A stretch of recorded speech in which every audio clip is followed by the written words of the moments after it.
जब कोई आपके पास पेशेंट आता है और उसके शरीर में तरह तरह की बीमारियां आपको देखने को मिलती है, लेकिन उसको ये नहीं पता कि बीमारियां क्यों आई, तो आप उसे कैसे समझा पाती हैं कि ये स्ट्रेस की वजह थी? ओके।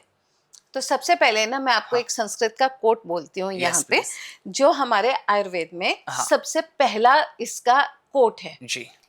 आयुर्वेद कहता है, या आयुर्वेद नहीं, एक कोट है, उसके हाँ। बाद मैं उसको एक्सप्लेन यस करूंगी। यस।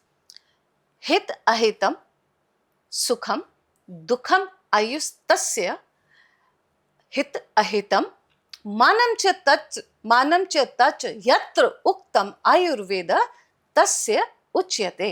ओके। हित अहित, दुख सुख, सुख।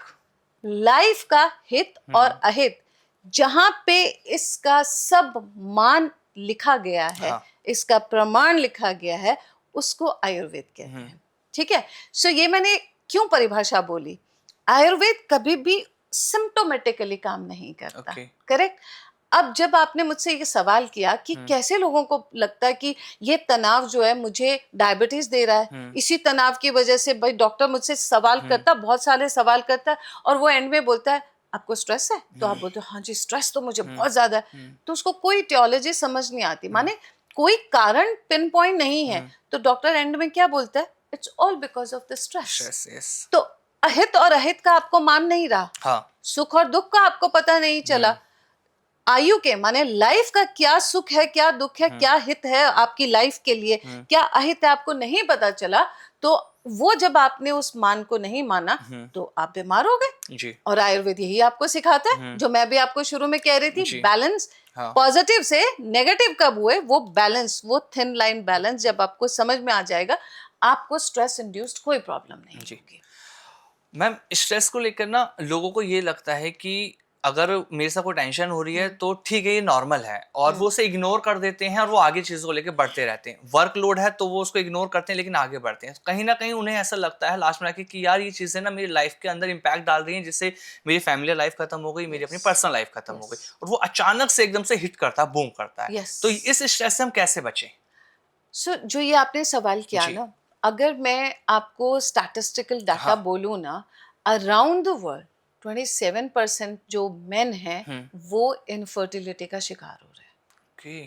क्यों? जो आपने मुझसे सवाल यस किया, यस। यही इसी वजह से। हाँ। क्योंकि आप काम करते जा रहे हो, हाँ। काम करते जा रहे हो, पैसे की होड़ बहुत बढ़ गई है ना, यस। सबको ये भी चाहिए, ये भी चाहिए, ये भी चाहिए, तो वो जरूरत ना बढ़ के हम उसकी जरूरत बन गए, जी। है ना। वो पैसा हमारी जरूरत नहीं है, हम पैसे की जरूरत बन चुके बिल्कुल। हैं, ये ट्रांजिशन हो चुका हाँ। है ना।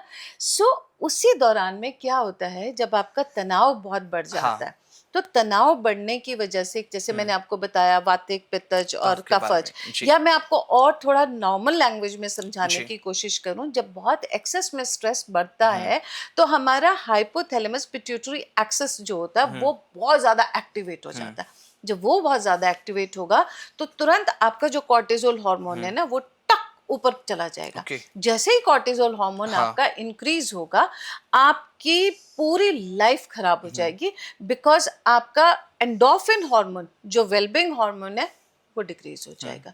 सो there is no pleasure, then there is no pleasure, how can you even think कि आपकी सेक्सुअल लाइफ में कुछ प्लेजर रह हाँ। जाएगा?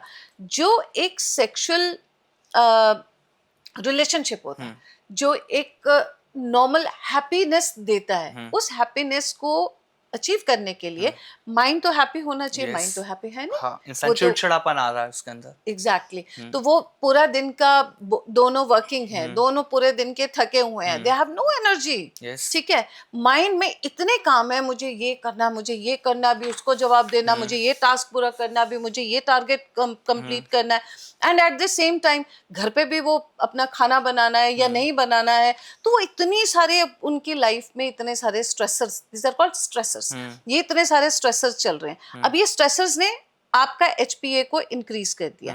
एचपीए माने हाइपोथैलेमस पिट्यूटरी एक्सेस, वो इंक्रीज हो गया।